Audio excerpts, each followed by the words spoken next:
ওই যে পাহাড়ের উপরে ছোট্ট একটি লাল ঘর দেখা যাচ্ছে, ঠিক ওখানেই উঠতে যাচ্ছি এই মুহূর্তে।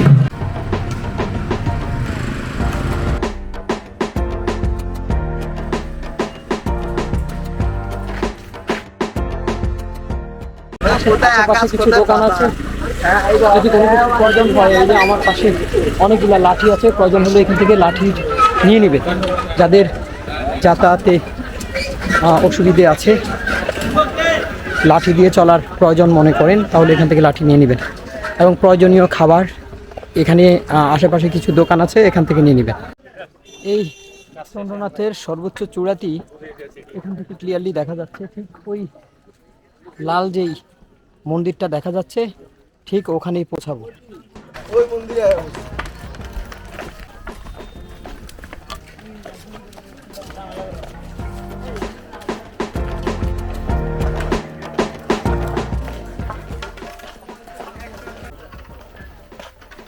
রাস্তা এত বেশি খাড়া, সামান্য একটু উঠতেই অবস্থা খুব খারাপ।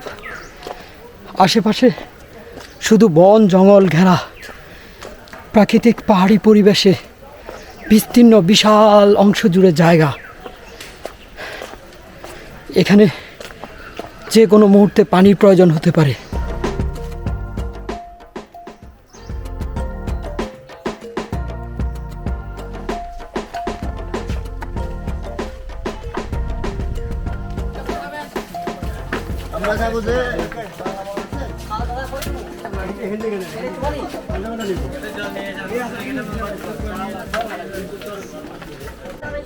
আমার মাথার উপরেই চন্দ্রনাথের একবারে তীর্থচূড়া, আর এই তীর্থচূড়ার উপরে আছে লাল রঙের যে অংশ দেখা যাচ্ছে ওখানে, এটা হচ্ছে একটা মন্দির, এটা হচ্ছে চন্দ্রনাথের চূড়া।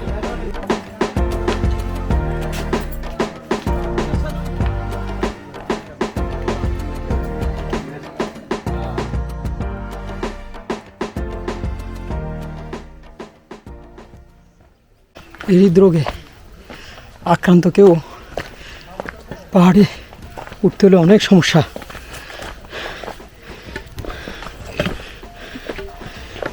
প্রচুর পরিমাণ শক্তির প্রয়োজন। প্রায় 1200 ফিট উপরে এখন ওঠার পালা।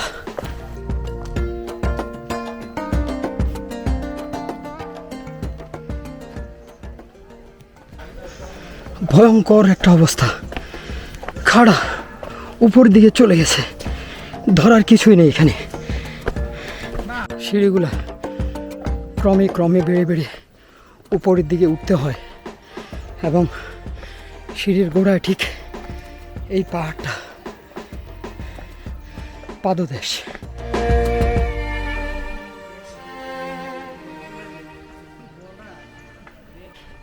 পাহাড়ের সম্পূর্ণটা হচ্ছে পাললিক শিলা, এবং এই শিলাগুলা একসাথে স্তরে স্তরে জমা হয়ে এখানে পাথর আকারে ধারণ করেছে, এবং এগুলোর প্রতিটা শিলার লেয়ারই কিন্তু দেখা যাচ্ছে।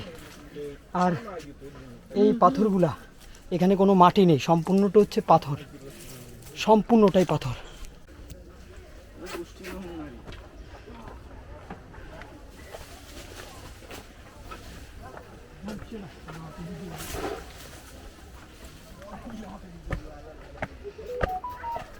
বানর, এই মুহূর্তে একটা বানর এখানে দেখা যাচ্ছে।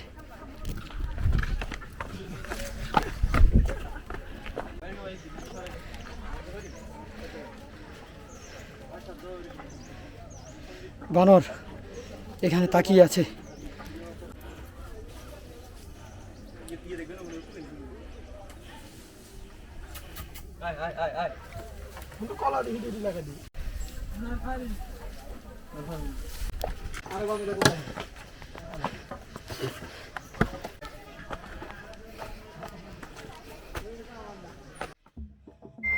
চন্দ্রনাথ দর্শনার্থীদের কাছে অন্যতম একটা ট্রেকিং রুট।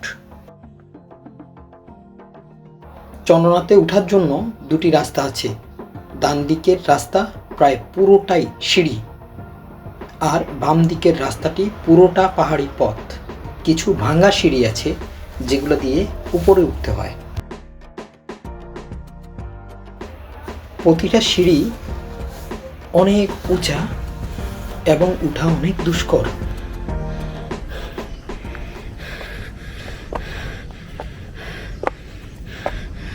এই খাড়া সিঁড়িগুলো দিয়ে নিচে নেমে আর পায়ে কোনো শক্তিই থাকে না, একবারে ক্লান্ত এবং খুবই দুর্বল মনে হয়। আমার এই পিছনে সুন্দর যে দৃশ্যটা দেখা যাচ্ছে, সূর্যের কিরণ মেঘের উপর পড়েছে, এই দৃশ্যটি হচ্ছে এইখানে সীতাকুণ্ড বাজার এবং এর পিছনে হচ্ছে বাংলাদেশের সবচেয়ে বড় সাগর বঙ্গোপসাগর।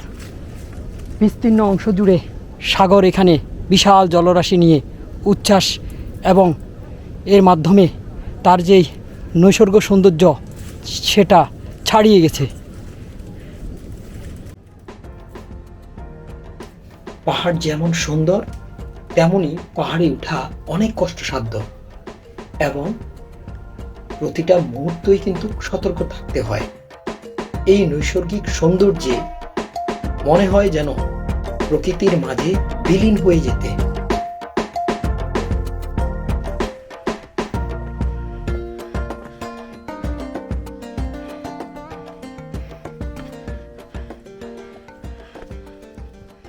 নিঃশ্বাস নিতে পারছি না, আর কি অবস্থা হয়েছে দেখুন, দেখুন একবার কি গিরিখাত, কি ভয়ঙ্কর অবস্থা।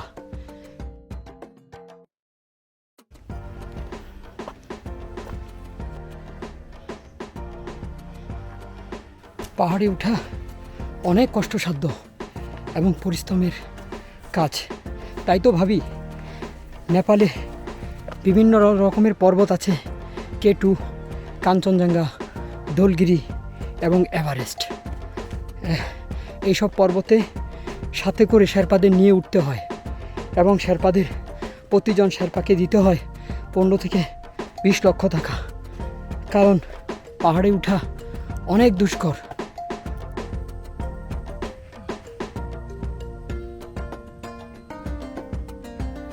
প্লেস্টোসিন যুগের এই পাহাড়গুলো ঠায় দাঁড়িয়ে আছে তাদের সেই ইতিহাস নিয়ে।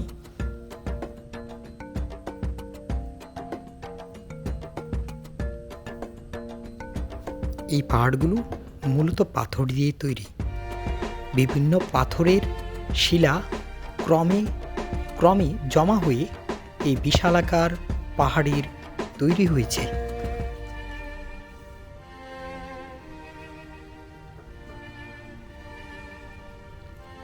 থেকে দেখানো এই সেই মন্দির, 1200 ফিট পাহাড়ের উচ্চতায় অবস্থিত এই মন্দির।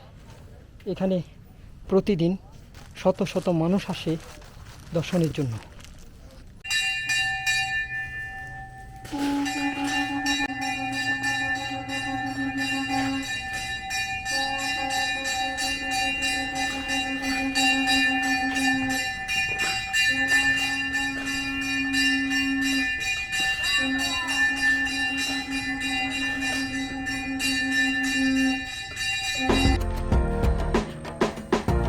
প্রতি বছর এই মন্দিরে শিবরাত্রি তথা চতুর্দশী তিথিতে বিশেষ পূজা হয়।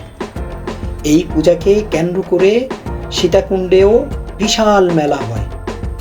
সীতাকুণ্ডে চন্দ্রনাথ পাহাড় এলাকায় বসবাসকারী হিন্দু ধর্মাবলম্বীরা প্রতি বছর বাংলা ফাল্গুন মাসে, ইংরেজি ফেব্রুয়ারি থেকে মার্চ মাসে বড় ধরনের একটি মেলার আয়োজন করে থাকে, যেটি চতুর্দশী মেলা নামে পরিচিত। এই মেলায় বাংলাদেশ, ভারত, নেপাল, ভুটান, থাইল্যান্ড সহ পৃথিবীর বিভিন্ন দেশ থেকে অসংখ্য সাধু এবং নারী পুরুষ যোগদান করেন। বিরূপাক্ষ মন্দির পেরিয়ে একটু দূরেই রয়েছে চন্দ্রনাথের মন্দির, যা চন্দ্রনাথ পাহাড়ের একবারে শীর্ষ চূড়ায় অবস্থিত।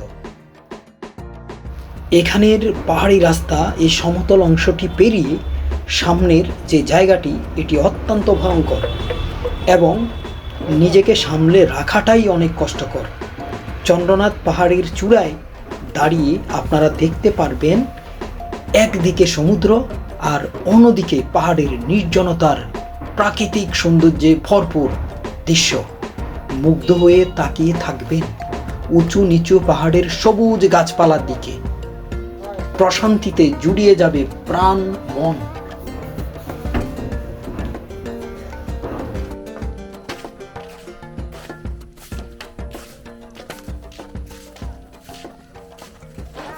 সে চন্দ্রনাথের শীর্ষ চূড়ায় এসে পৌঁছালাম।